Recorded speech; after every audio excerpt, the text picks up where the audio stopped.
Donc, Marielle Mathieu, je suis diplômée d'expertise comptable. J'ai à mon actif à peu près 17 ans d'audit en cabinet d'audit financier. J'ai été directrice comptable et fiscale d'un groupe de presse et je me suis spécialisée dans la RSE depuis un peu plus de 10 ans auprès du Club Développement Durable de l'Ordre des experts comptables, auprès de l'Académie des sciences et techniques comptables de l'Ordre des experts comptables. Et je suis membre de la chaire Positive Business de l'Université Paris-Nanterre.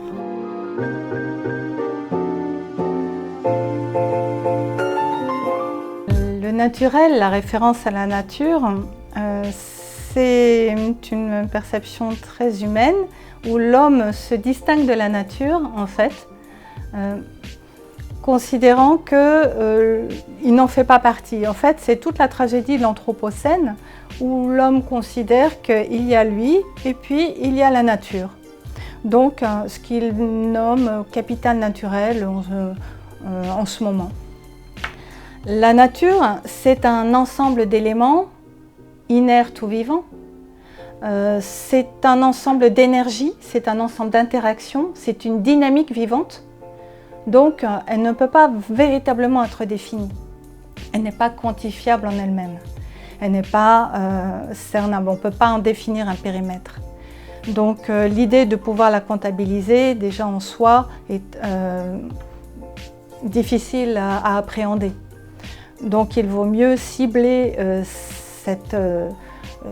une action sur un des éléments de la nature que l'on veut, sur lequel on pense pouvoir agir, plutôt que de parler comme ça d'une manière très large de capital naturel dont de toute façon la définition ne sera pas la même d'une entreprise à une autre. Le terme de capital est à mon avis aussi, en termes de comptabilisation, capital naturel, est utilisé de manière inadéquate. Le capital d'une entreprise, c'est un ensemble constitué pour créer cette entreprise, quel que soit le montant de ce capital. C'est un ensemble de constituants, un ensemble de moyens qui permet de lancer une entreprise, de lancer un projet, de lancer une idée et de la rendre créative de valeur, de la développer et de la personnaliser au sein d'une personnalité juridique que forme l'entreprise. Donc, le capital d'une entreprise appartient à l'entreprise. Je considère que ce capital n'appartient pas à ses actionnaires ou à ses associés. Les actionnaires ou les associés ont des droits dans ce capital, mais ce sont des droits qui sont conditionnés, c'est-à-dire qu'une fois l'entreprise créée, les associés ne peuvent pas décider le remboursement comme ça du jour au lendemain des moyens qu'ils y ont mis. C'est un droit conditionné à partir du moment où il est partie constituante de la personnalité morale que représente l'entreprise. Ce capital lui appartient et ne sera éventuellement remboursé aux associés et aux actionnaires, peut-être le jour d'une dissolution, qu'à condition qu'il y ait suffisamment d'actifs nets dans cette entreprise pour permettre ce remboursement. Les associés ne seront remboursés qu'une fois que toutes les dettes de l'entreprise seront réglées. Il y a dans certaines formes d'entreprises où les associés ne seront jamais remboursés de ce capital. Ce capital est une garantie pour les créanciers. Donc l'idée de dire on va créer un capital représentant la nature ou une quote-part de la nature, on va le mettre dans le bilan de l'entreprise, ça voudrait dire quelque part de s'approprier une partie de la nature en tant qu'entreprise, de se la mettre à son passif. Et puis finalement, si c'est un capital, il ne sera pas garanti pour la nature. Il n'y aura pas de garantie que ce capital va permettre à la nature de se développer puisqu'on le lui retire finalement. Quand quelqu'un naît, on dit souvent tiens, tu es né avec un bon capital santé. Mais il appartient à la personne qui vit avec. Et le capital d'une entreprise, c'est pareil. Et le capital de la nature, c'est pareil. Le capital naturel appartient à la nature, n'appartient pas à l'entreprise. L'entreprise peut prélever des éléments sur la nature, mais dans ces cas-là, elle emprunte, ou elle vole des fois, mais elle emprunte des constituants qui appartiennent à cette nature. Et là, oui, on peut imaginer, et c'est même certain, que du coup, cette entreprise a une dette vis-à-vis de la nature. Mais une dette voire même privilégiée, parce qu'on s'aperçoit que c'est vraiment primordial de protéger cette nature, la biodiversité, les ressources, etc. Donc, il y aurait beaucoup plus de force dans un bilan de constater une dette privilégiée envers l'environnement du fait de la dégradation créée par l'activité économique. Cette dette-là aurait beaucoup plus de valeur qu'une notion de capital.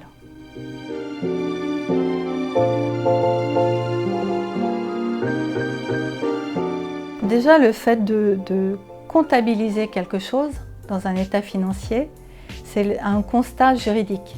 C'est-à-dire que quand on passe une écriture dans un bilan ou un compte de résultats, on enregistre une créance, un droit, ou alors une obligation, une dette de l'entreprise vis-à-vis de tiers.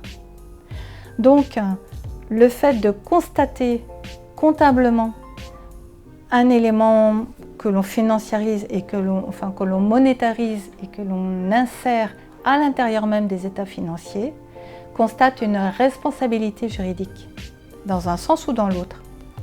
Le problème de la responsabilité juridique, c'est d'en définir le périmètre. Le périmètre géographique, le périmètre temporel. Quel est le début de ma responsabilité, à quelle date et jusqu'à quelle date? Le périmètre en termes de chaîne de valeur, jusqu'où moi je suis responsable dans mes achats, dans ma chaîne de valeur. Est-ce que c'est auprès de mon fournisseur direct, de mes fournisseurs, des fournisseurs de mes fournisseurs? Jusqu'à quel point je suis responsable? Et pareil lorsque je vends des produits ou des services. Donc ça, c'est une vraie discussion sur ce thème-là, ce périmètre de responsabilité. Il y a des entreprises qui disent « moi je suis responsable sur… j'émets des dégradations, je suis source de dégradation peut-être environnementale, mais je n'ai pas moyen d'agir dessus. » Même techniquement parlant, pas que moi, il n'existe pas de technique pour les éviter. Et d'autres vont dire « moi je suis dépendant d'un donneur d'ordre important qui va me donner un cahier des charges. » Et dans ce cahier des charges, je n'ai pas la maîtrise. Donc, suis-je responsable du contexte de ma production, de l'exploitation, alors qu'on m'impose des éléments, on m'impose des matières? Le fait de comptabiliser, on parle en général de dettes environnementales, alors je ne parle pas de dettes sociales qui sont encore plus difficiles à appréhender, eh bien, c'est constater une véritable responsabilité juridique au niveau de cette dette. Donc, ce qui peut poser problème et ce qui nécessite une vraie analyse à la fois juridique, mais une analyse contextuelle de l'entreprise. Parce que si elle n'a pas les moyens d'agir dessus, si elle agit, son exploitation dépend d'une demande générale, d'une demande collective de l'ensemble de la société, peut-être qu'il y a une mutualisation de responsabilités à envisager. Et effectivement, quand on parle d'impacts environnementaux, voire sociaux, je pense qu'on ne peut plus raisonner telle entreprise ou telle autre entreprise. Il faut vraiment raisonner dans un espace, dans un commun. Un espace où il y a tout un système autour, les fournisseurs, les clients, la collectivité au sens large.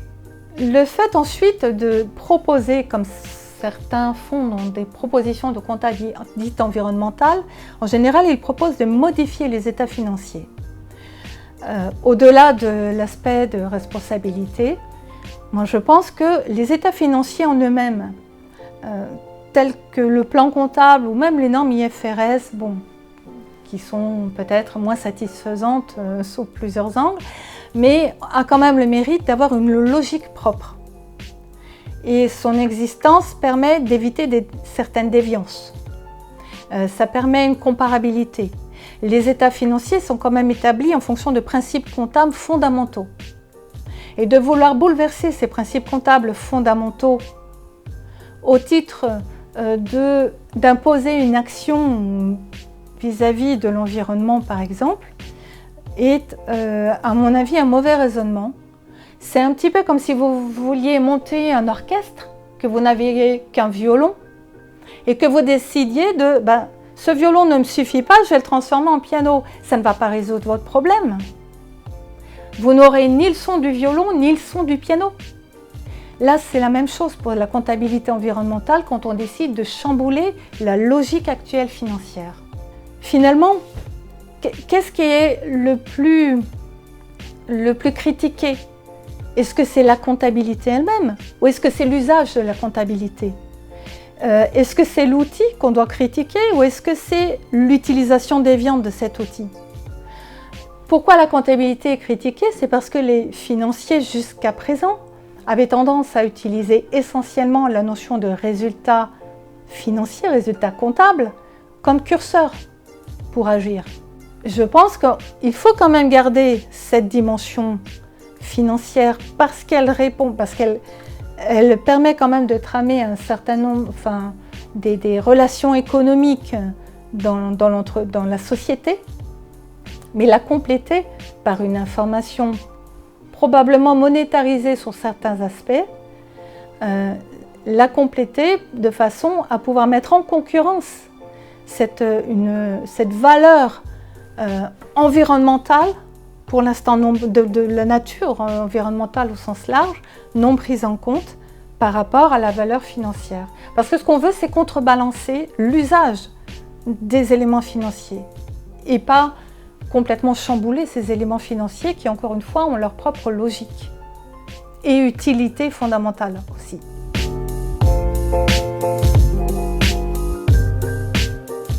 Lorsqu'on parle de valeur, il faut joindre à cette valeur un objectif. On valorise pour quelque chose, on valorise pour une utilisation, pour un but donné. Par exemple, l'administration fiscale, elle va valoriser un immeuble en valeur locative pour asseoir une taxe. Dans une SCPI, cet immeuble il va être valorisé en valeur de réalisation. C'est en quelque sorte en valeur de vente. Un acquéreur, il va valoriser un immeuble en valeur d'acquisition, il va y intégrer un certain nombre de frais. Pour une entreprise, c'est pareil.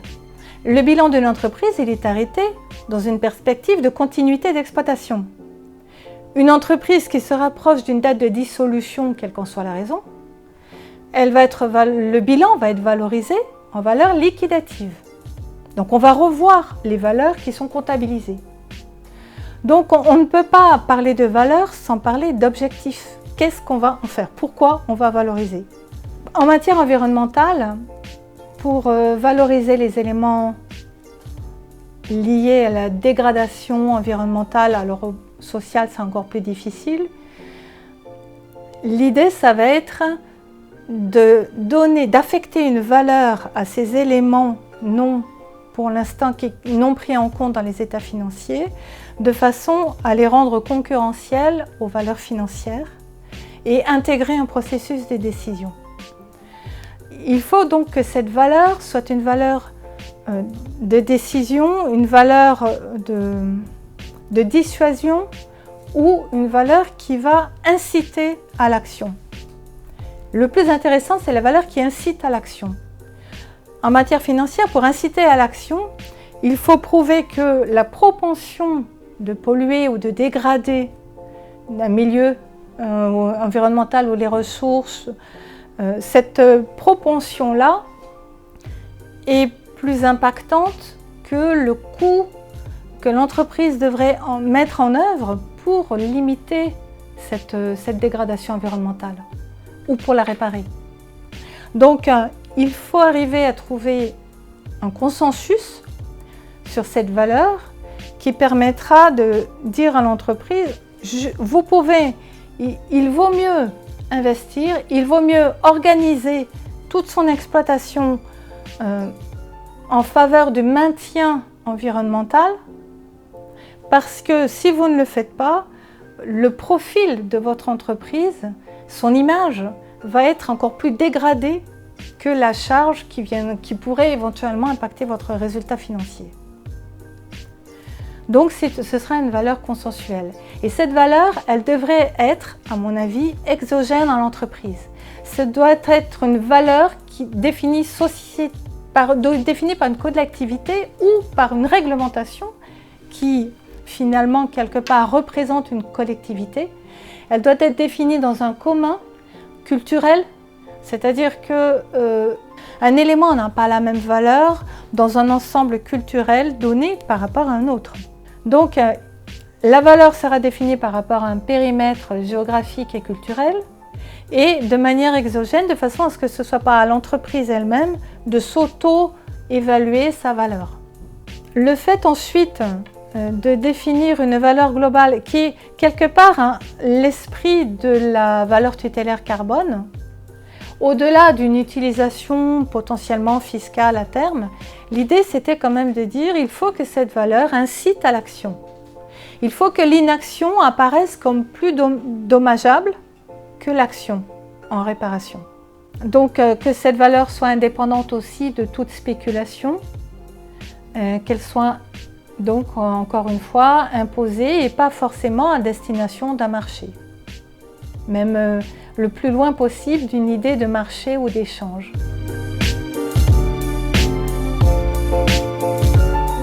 Donc en conclusion, peut-on comptabiliser le capital naturel? Eh bien, à mon sens, non. La notion de capital naturel n'a pas de sens dans la comptabilité financière, même dans la comptabilité au sens large d'une entreprise. Je pense que si vraiment on veut intégrer, et il faudra le faire, la notion de dégradation environnementale dans les états financiers, parce qu'elle est totalement sous-estimée, on est d'accord.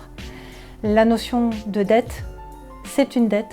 C'est beaucoup plus impactant de constater une dette privilégiée même que une écriture relativement virtuelle de capital adossée à un actif qui n'existe pas non plus. Le fait de vouloir comptabiliser des éléments liés à l'environnement dans les états financiers, ça conduit à la constatation d'une responsabilité, puisqu'on comptabilise par exemple ou une créance, mais en général ce serait plutôt des dettes. Donc une responsabilisation actée, juridique de l'entreprise. Et c'est vrai que tout le dilemme actuel, c'est de définir ce périmètre de responsabilité, ça clairement.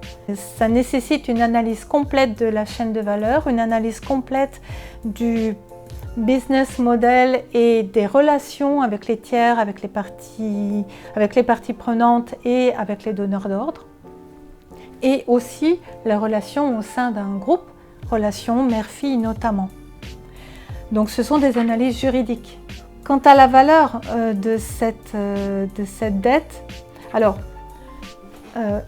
tant qu'on n'a pas une injonction juridique et réglementaire pour le passer dans les comptes, on peut quand même approcher les impacts environnementaux, qu'ils soient bénéfiques ou dégradants, par une comptabilisation complémentaire aux états financiers, mais qui pourrait mettre en concurrence cette valeur de la dégradation, de cette valeur des impacts environnementaux, la mise en concurrence avec la valeur financière. Parce que finalement, l'intérêt de cette valorisation, c'est de susciter l'action. Et l'action en diminution des dégradations, bien évidemment. Pour susciter l'action, il faut qu'il y ait une concurrence de montants. Donc, l'idée n'est pas d'affecter un prix à l'usage des services environnementaux ou des biens environnementaux, au prélèvement de matières qui ne sont pas du tout comptabilisées pour l'instant dans les comptes. Ce n'est pas un prix, c'est une valeur quelque part sociale, sociétale, une valeur d'acceptation sociale, mais qui est exogène à l'entreprise. Ça aurait beaucoup plus de poids que ce soit une valeur qui soit collectivement définie, peut-être au niveau de l'État, en disant voilà, on va affecter tel type de valeur au CO2 ou à la biodiversité ou à tel marqueur potentiel et que cette valeur soit affectable à toute entreprise, quel que soit le secteur, quel que soit... Voilà. Donc cette valeur affectée aux éléments environnementaux et exogène aurait une qualité de standard, de référentiel. Et si on ajoute à ça une comptabilisation potentielle en disant ben voilà, à chaque flux financier, j'y affecte une valeur. Et là, on étiquette les flux financiers d'une propension à dégrader. Et à mon avis, ce serait très incitatif pour les entreprises, à partir du moment où il serait préférable pour elles d'engager un certain nombre de frais, d'investissement, de réorganisation, même si financièrement ça leur coûte des efforts, plutôt que de conserver cette propension à dégrader. Donc tout est dans cet équilibre, ce rapport de force entre cette valeur non monétaire que l'on va étiqueter sur la valeur monétaire.